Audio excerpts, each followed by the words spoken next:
Rode NT1. Yeah, Rode NT1, it's a and great mic. Yeah, I love it. I owned one for many years, and now that one went bad. I broke it, so I bought the new one, and it's even better. The black Rode NT. I love it. black edition. NT still the same model NT1. Yes. Yep. Cool, very cool. Yep. Sounds good. So let's get to the next track, and the next track I will play is called "The Last Words of Captain Nemo." Stay tuned.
Wow.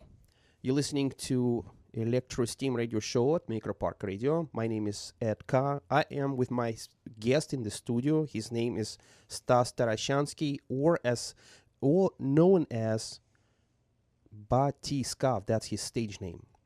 And we are listening to his music today. The last track I played, it is titled "The Last Words of Captain Nemo," which is also it's a movie, and was it it's a book and a cartoon animation and a movie, and it's a movie here in the States and a movie back in Russia.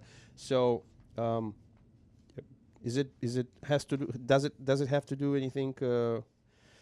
Does the name have to do anything with the movie, or is it separate occasion? It's the whole atmosphere. It's the first track that I ever wrote on a computer. So it's around 97, 98.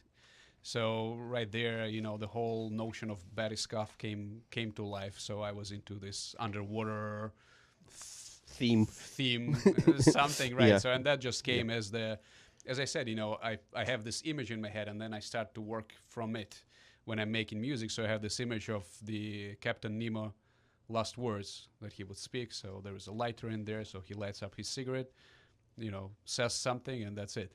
So that's the image that I had when I was writing this. That's very cool. Yeah. Now, by the way, during this past summer, I was also involved with. I was helping this project, which is called Sea Punks. There were two people. There were two people, and whom I interviewed here at the studio, Roman and another Stas, by the way, who as well, they were real true punks in the sea, and I think their theme was more or less all about the ocean, and I tried to promote them using all like the music related to sales and music. They two crazy punks. I just wanted to mention that this track could be played for their theme as well. Excellent. Yeah. Excellent. So now let's talk a little bit about your work with the film makers. As I mentioned earlier, you worked with your soundtracks. You composed two soundtracks for movies, for two short films. And can you tell us a little bit on how you work? How do you compose music for the movies? Do you first do you have the video in the front of you of some sort as a reference for you to compose it, or you do it separately? So both movies are shot by my friend Dmitry Gribanov in St. Petersburg, Russia. And it was not a true soundtrack in a sense that I didn't, watch the movie without the sound and then built one from nothing. I've watched samples from it. He gave me the direction of where the movie is going, and I just sent him some music that I thought would be a perfect fit. And then from there, he worked out, the different scenes and how to put it in places. So it was not a true soundtrack work there. At one point I would love to work on a soundtrack. I'm in awe of what Trent Reznor does with soundtracks, like to the Facebook movie and other soundtracks that he made. One day, but not just yet. So for these two movies, I simply sent him the tracks that I thought would fit, and I think he did a great job of putting them in right places and making sure that it sounds right.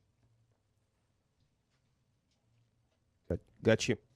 And when you composed the first version, for example, for Sister's Kiss movie, or the Sister's Case, no, Sister's Case probably would be more appropriate. So how many versions or iterations of the soundtrack did you go through before it was finally accepted?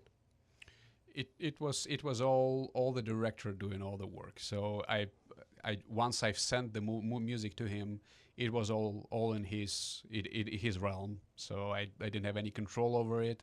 He just showed me the result of it, and I was happy with it. I mean, did he tweak the music? Did he? He cut it. He didn't. He sliced. Yeah, he sliced, but nothing more than He that. didn't change the structure of the music. No, he's more. He was more into movies at that time. Now he's into music actually. Yeah. And it was very simple. We didn't want to go with anything more complex than just simply taking the existing tracks and just applying them to the visuals that he had. It would be an overkill for what we were trying to do. Mm-hmm. And what can you recommend to filmmakers or composers to help out skip any bottlenecks in regards to composing music for film? I think once you understand what the movie is about, just get a feel for it. As I said, for me, it's the visual that I need to make the music. If it's if it's the comedy, it's going to be one kind of music, and just try to keep that in mind while working with it. Just having the feeling of what you're trying to compose for will produce the proper music if you're on the right wave. Yeah, that's definitely appropriate recommendation. All right, sounds good. Let's hear the next track, which is called simply V. Wind. Oh, Wind.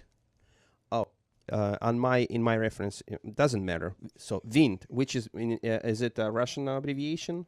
Yes. Is it so in English it would be called simply Screw. A screw. Yes. Yeah. Let's listen.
beautiful, beautiful texture and atmospheric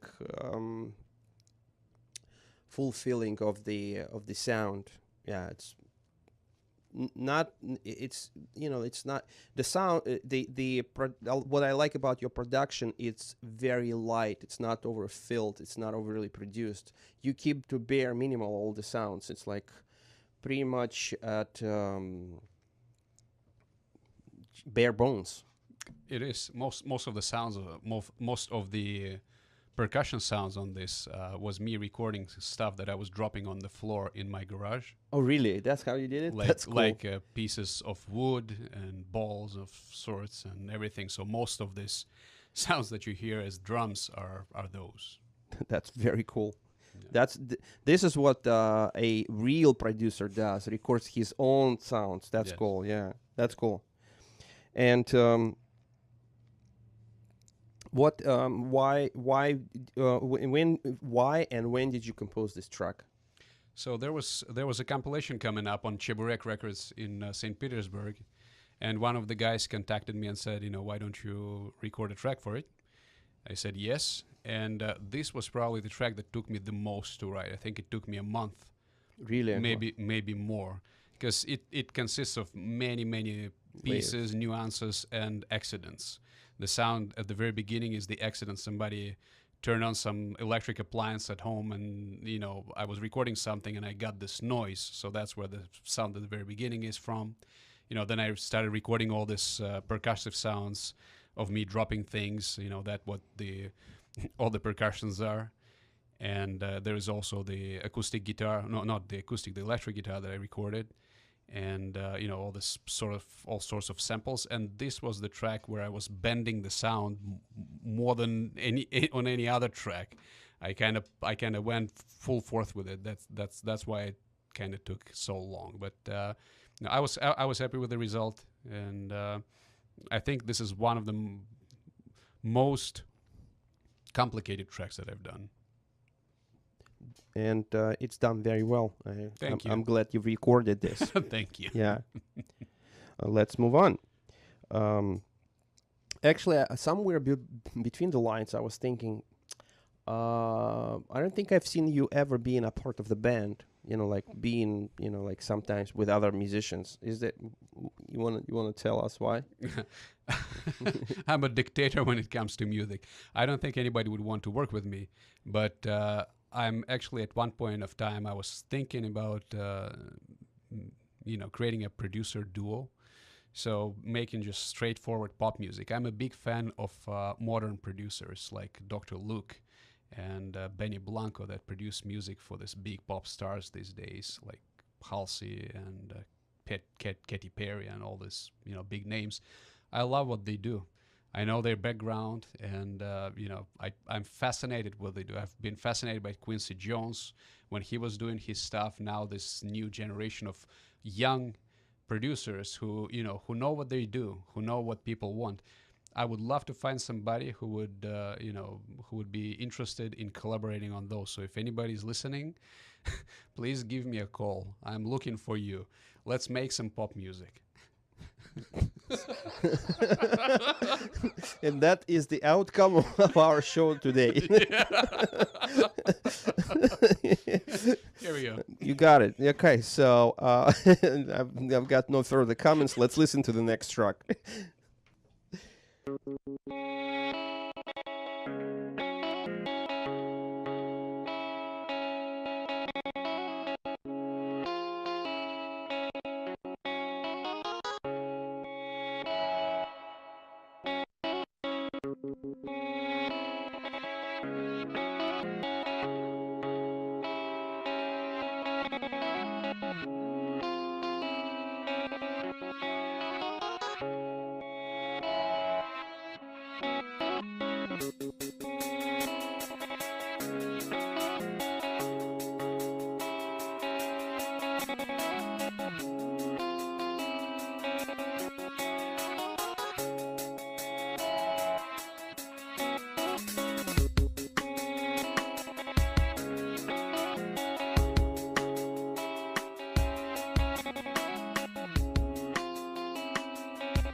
another excellent example of interesting production.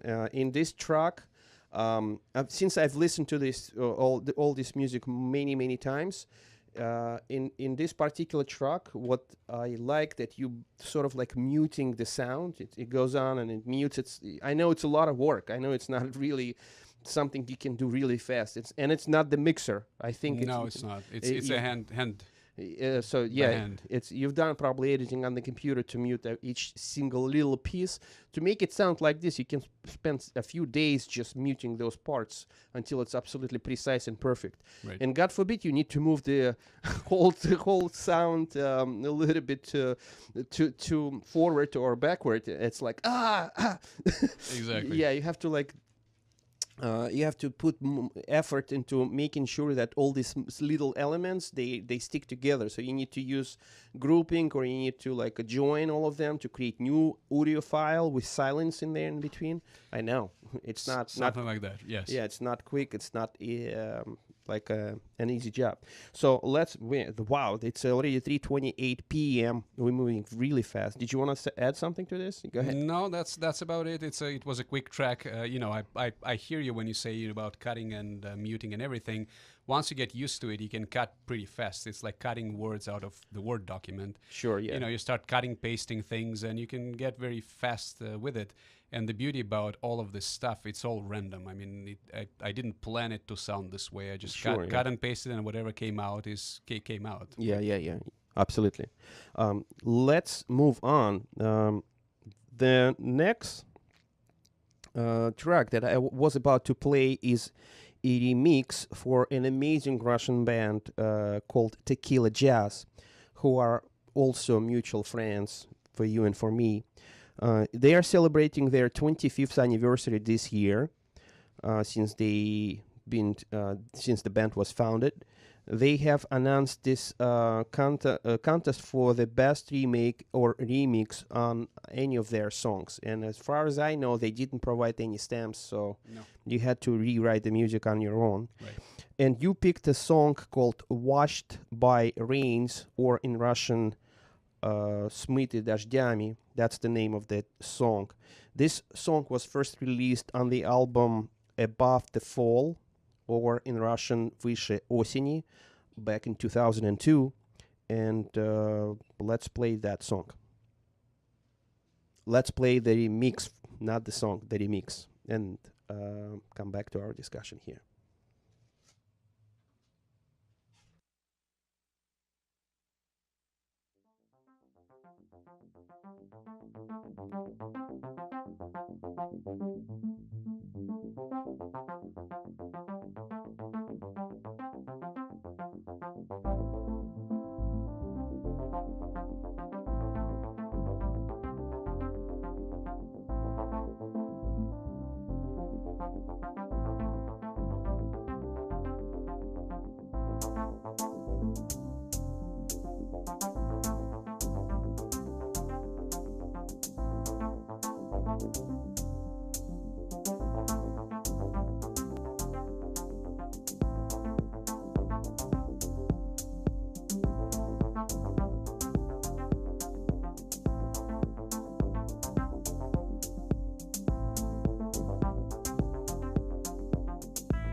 All right, and that was the track "Washed by Rains" or "Смытый дождями," which is the Russian translation of the title. Now, that was your remix, and just to make a little comparison, I brought in original track by Tequila Jazz.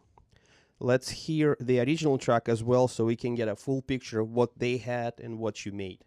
Sure. No.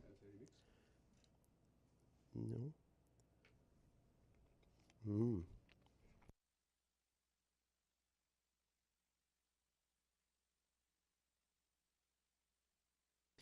Actually, we'll have to skip the track because the mixer doesn't play those kind of tracks.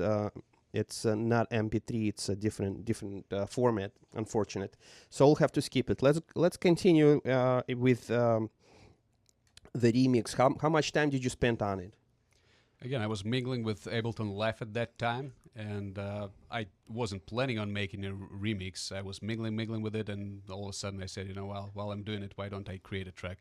It probably took about a couple of days, 2, 3, 4 days maybe, just to put it all together, and then mixing probably another day. So just 3 days. Just it's yeah. I wouldn't spend more time than that on a track. It's not worth it. I mean, from my experience, the less time you spend on it, the better it comes out. That's very true. Yeah, the last time you trying to make it perfect, the higher the chance your thought is going to contain its original shape. Yeah, my process is very simple. I write the track in one day, then I listen to it the next day. Whatever I don't like, I'll change, and then on the third day, I can hear if it's working out or not. If it's not working out, I throw it away. If it's working out, then it's done. That's cool. Yeah.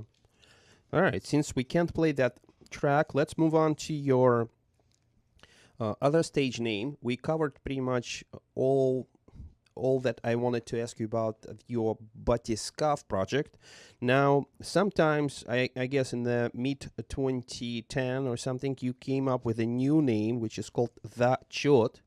Yep. And then you also played as a DJ under the name FAQ. Can you tell us a little bit about the That Chot project? Sure. So that shot came out of DJ FAQ, which was literally 15 minutes a track. So the shot came together as something a little bit more elaborate.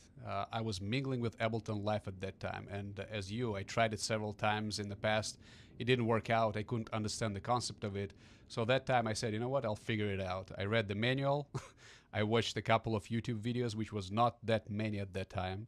I figured it out, so I created the full, I don't know how long that is. It's probably like 1 hour set. From the beginning to the end, I mixed all the tracks together so they would flow one into another. I worked with Ableton to trigger my external Nord modular at that time. So it was a pretty complex setup. And, it was just an experience I wanted to have. And that's it.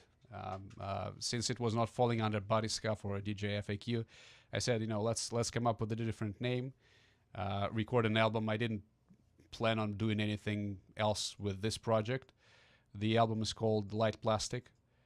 It's the opposite of heavy metal, and that's about it. It's fun. It has its own drive. It's a non-stop. I don't think it has any downs. It's just a continuous bang bang bang, and that's why I think it's like more closer to EDM than anything else I was doing in the past. So should we play now? Yes, please. All right, let's do it.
You are listening to Electrosteam radio show, and today we have an electronic music producer from Boston visiting our show.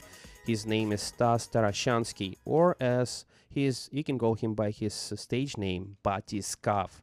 But this time we are talking about his other project, which is called The Chot. And we just listened to the track called Get Down.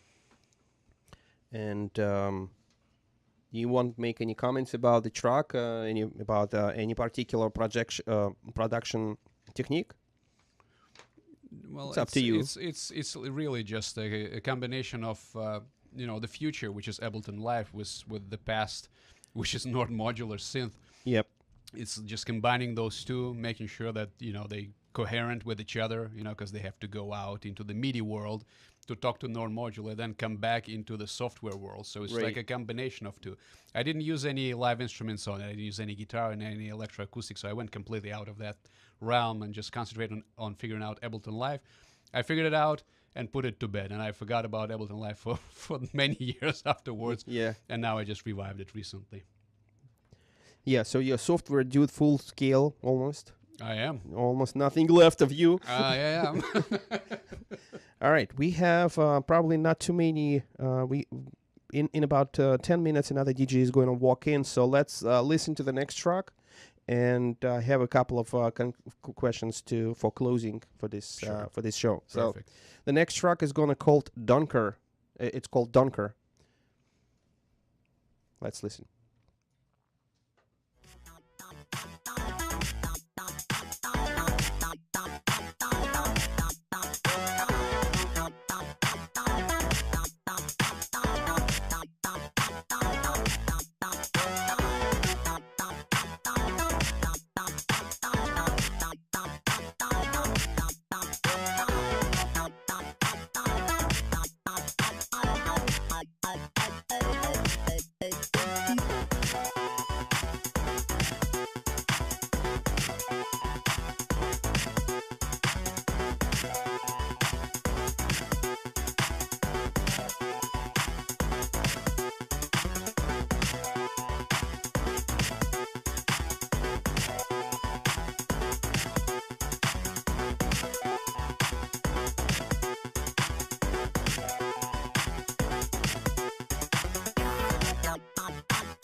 You're listening to the track named Dunker by Batiskaf, or the other project name, which is this particular track is written under the name That Shot.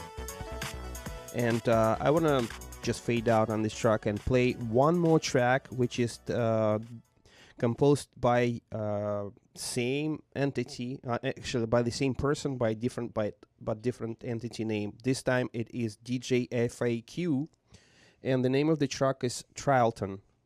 Trialton? Yeah. Triathlon, yeah. And let's hear the difference between the track we just listened, which according to you, you only spent 15 minutes on it. Mm-hmm. Yeah. DJ FAQ is the project where no more than 15 minutes to write a track. Yes. All right, so let's give it a shot.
And now we're listening to Stas Tarashansky while he's under his different stage name, another alias of his. When he is performing as a DJ, his DJ name is FAQ, and the track is Trialton. Triathlon, yeah. Triathlon, yeah. I'm saying it, and I have some dyslexia developed over the last 20 minutes. So it's just the naming of the tracks that's causing it. Trial. You say it.